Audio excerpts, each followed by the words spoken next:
¿Sabías que existe una prisión de la que casi nadie habla? Y lo más extraño es que la mayoría de personas nunca descubre que vive dentro de ella.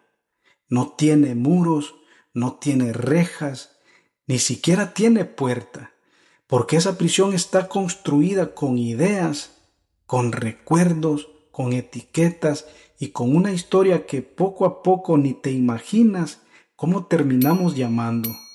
Pero eso te lo digo más adelante si te quedas hasta el final de este video. Con esta información que te traigo no pretendo convencerte de nada, simplemente quiero compartir contigo una perspectiva que puede ayudarte a observar tu propia vida desde otro punto de vista más completo.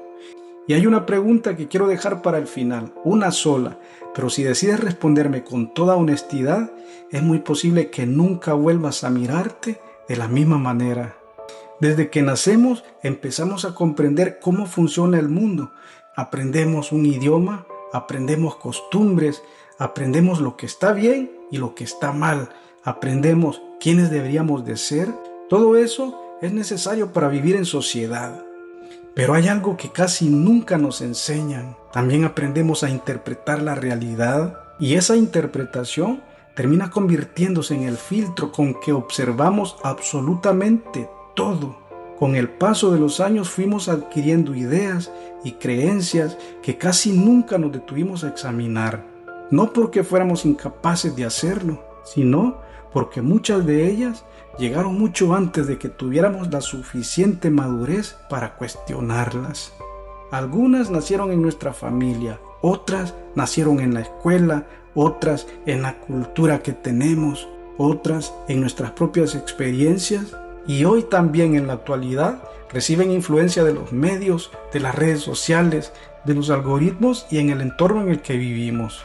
Eso no significa que todo lo que aprendimos sea falso, pero sí significa que vale la pena preguntarnos cuántas de las ideas que llamo mías las elegí realmente de forma consciente, y quizá ahí comienza la verdadera libertad, no cuando encontramos una respuesta, sino cuando recuperamos el hábito de hacernos preguntas.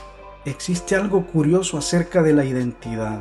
Casi todos creemos conocer quiénes somos, pero muy pocas veces nos detenemos a preguntarnos en realidad cuándo comenzó la historia que hoy llamo yo. Porque una identidad no aparece de un día para otro, se va formando lentamente con experiencias, con vivencias, con recuerdos, triunfos, fracasos y muchas cosas más. Casi sin darnos cuenta, comenzamos a describirnos con frases como: yo siempre he sido así, a mí nunca me salen las cosas bien, yo tengo mala suerte, así es mi personalidad. Pero, ¿alguna vez te preguntaste si esas frases describen realmente quién eres? ¿O simplemente cuentan una historia que has repetido durante mucho tiempo que terminó pareciendo tu identidad? Hay recuerdos que nunca elegimos, pero aún así terminan escribiendo nuestra manera de mirar el mundo. No porque alguien más terminara nuestra historia por completo, sino porque todos crecimos dentro de familias, culturas, instituciones, experiencias que fueron dejando una huella en la forma en la que interpretamos la realidad. Algunas de esas influencias nos fortalecieron, pero otras también nos han limitado. Aquí lo importante, y como siempre digo, no es buscar culpables. Lo importante es descubrir que hoy tenemos el derecho de volver a observarlas, porque una creencia heredada no tiene por qué convertirse en condena permanente. Muchas personas pasan toda su vida intentando cambiar todos sus resultados. Cambian de trabajo, cambian de ciudad, de pareja, de rutina, pero siguen sintiendo que algo no cambia por dentro. Y si el problema no fuera el escenario, sino el personaje desde donde seguimos interpretando nuestra propia vida, tal vez la transformación más profunda no comienza cuando cambias lo que haces.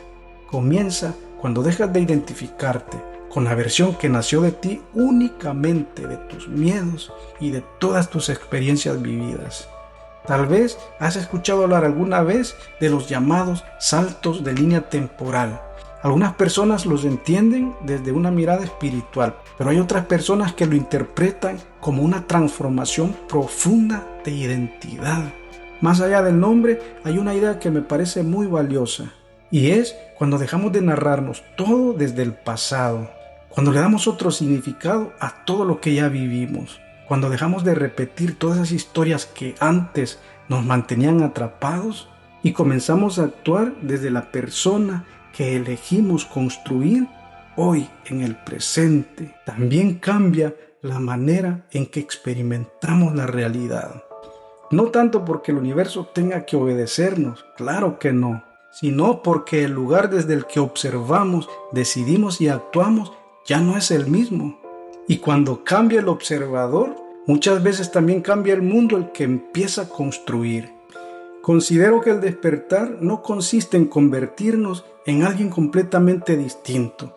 Tal vez consiste en encontrar el valor para deshabitar una versión de nosotros que llevaba demasiado tiempo ocupando un lugar que ya no le correspondía. Porque no estamos peleando contra el pasado. Se trata de aprender a comprenderlo. Tampoco estamos negando lo que hemos vivido a lo largo de nuestra vida.